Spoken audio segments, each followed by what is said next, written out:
నమ్మించి ముంచినారే దొంగ దెబ్బదీసినారే అన్నట్టే అయిపోయాయి కదా తూముకుంట కౌన్సిలర్ పూజా భరత్ సింగ్ కథ. 2 కాంగ్రెస్ కౌన్సిలర్లు 8 మంది బీఆర్ఎస్ వాళ్ళు కలిసి అవిశ్వాసం పెట్టారు. అయినాక గోవా ట్రిప్ గుట్ట పోయారు. సరే అంత మంచిగానే ఉన్నది.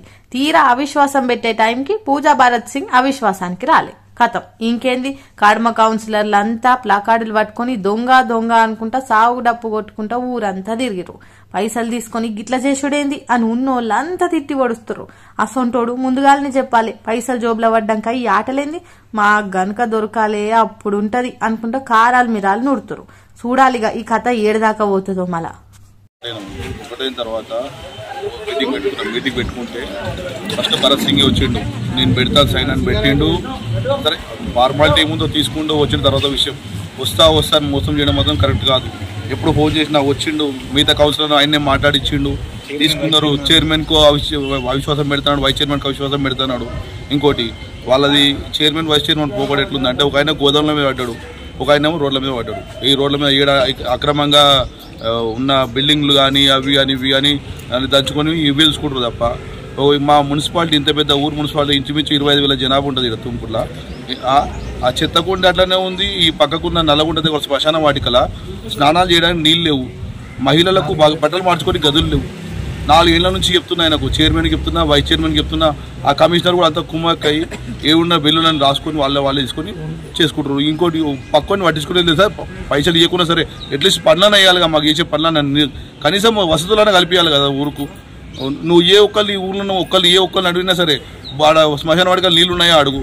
చెరువు కట్ట మరీ ఘోరంగా ఉంది, ఆడ మొత్తం చెత్త వేసిపోతున్నారు. ఒక కంపౌండ్ వాళ్ళ జాలి కడదామని చెప్పిన, ఓ ఫుట్పాత్ వేద్దామని చెప్పిన. డబ్బులు ఉన్నాయంటే డబ్బులు మీటింగ్ పెట్టారు. ఆగస్టు నుంచి మీటింగ్ లేదు, ఏం లేదు. ఏమున్నా వాళ్ళు రాసుకోండి. వాళ్ళు ముగ్గురు ఒకటి అయిపోయారు, chairman, vice chairman, commissioner. Phone చేస్తే ఈడున్నా ఆడున్నా అని చెప్తారు. ఫోన్ రెస్పాండ్ కాడు చైర్మన్ కానీ, వైస్ చైర్మన్ కూడా ఫోన్ లేపాడు. వాళ్ళ ఉంటేది పోకుండా తప్ప వేరే ఇంకేం లేదు. సరే ఇప్పుడైతే అయిపోయింది. వాళ్ళు అనుకుంటారు మేమే చైర్మన్ వైస్ చైర్మన్ అని.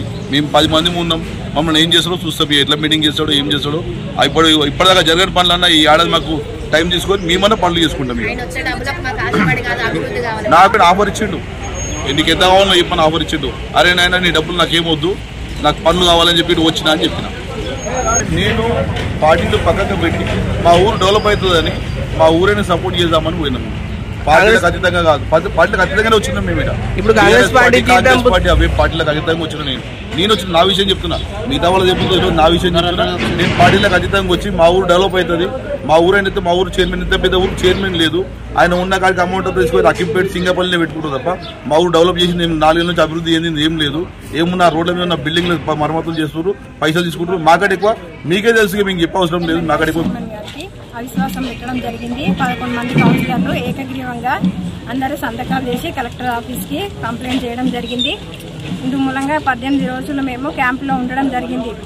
ఇల్లు పిల్లల్ని వదిలేసి లేడీస్ అందరూ పోయి క్యాంపులో ఉంటే వాడు పూజా భరత్ సింగ్ అనే వ్యక్తి వస్తున్నా అని చెప్పి మమ్మల్ని మోసం చేసి అవతల వాళ్ళకి అమ్ముడు పోయిండు. అమ్ముడు పోయి ఇవాళ మమ్మల్ని మోసం చేసిండు. వాడు ఈ రోజుతోని తుమ్కుంటలో చనిపోయినట్టే, బతుకున్నట్టు కాదు. ఇంకా వాడు నెక్స్ట్ అభివృద్ధి జరగాలని మేము చేస్తే వాడి ఇంటి కోసమే అభివృద్ధి కోసం నెంబడి వెళ్ళిపోయిండు, చైర్మన్ నెంబడి. ఇంకా వాడు ఏం చేస్తాడో నెక్స్ట్ అనేది మీటింగ్ లో మేము చూపిస్తాం. 10 మంది లేకుండా వాళ్ళు మీటింగ్ ఎట్లా జరుపుతారో అనేది కూడా మేము వాళ్ళకు చూపిస్తాం. భరత్ సింగ్ వాళ్ళ దగ్గర డబ్బులకు అమ్ముడుపోయిండు, మా దగ్గర డబ్బులు ఆశించిండు కానీ ఇస్తామని చెప్పినాము. ఇవ్వకపోవడంతో అక్కడ డబ్బులు ఆశించి వెళ్ళిపోయిండు. మన దగ్గర కూడా తీసుకున్నారు. ఎంత? 10 లక్షల రూపాయలు డబ్బు తీసుకున్నాడు, తీసుకొని పారిపోయాడు. దేవుడి మీద మా భార్య దగ్గర మైసమ్మ అని దేవత ఉంటుంది, దేవత మీద భార్య బిడ్డల మీద ఒట్టు అని చెప్పిండు. వాడి భార్య బిడ్డలు వాడు నాశనం అయిపోతారు, మా ఉసురు తగలకుండా ఉండదు. మేము 18 రోజుల నుంచి క్యాంపులో ఇల్లు వదిలేసి అక్కడ క్యాంపులో పడి చచ్చినాము. వాడేమో ఇలా పరారు అయిపోయాడు ఊర్లో లేకుండా. వానికి న్యాయం కాదు. మున్సిపాలిటీలో ఎలాంటి అభివృద్ధి జరగడం లేదని మీటింగ్ అనేది లేదు. మున్సిపాలిటీ ఉంది, మీటింగ్ అనేది లేదు. అసలు 1 నెల లేదు, 2 నెలలు లేదు, అసలు మీటింగ్ అనేది లేదు. ఆగస్టు 18వ తారీఖు మీటింగ్ జరిగింది. ఇంతవరకు ఎలాంటి అభివృద్ధి పనులు జరగలే అని మేము డిమాండ్ చేస్తే ఇప్పటి నుంచి అలా జరగదు, చూడండి మేము నెలకు మీటింగ్ అన్నాడు. ఇంతవరకు కూడా ఒక్కసారి కూడా మీటింగ్ జరపలేదు. వాళ్ళ స్వార్థం కోసమే ఈ తుమ్కుంట మున్సిపాలిటీలో మొత్తం అన్యాయం జరుగుతున్నది. అందుకని మేము అవిశ్వాసం పెట్టడం జరిగింది. చైర్మన్ వైస్ చైర్మన్ ఇద్దరు వాళ్ళిద్దరు కలిసి మీ అందరికి అన్యాయం చేసి మా ఇద్దరికి అన్యాయం చేసింది. ఇప్పుడు 3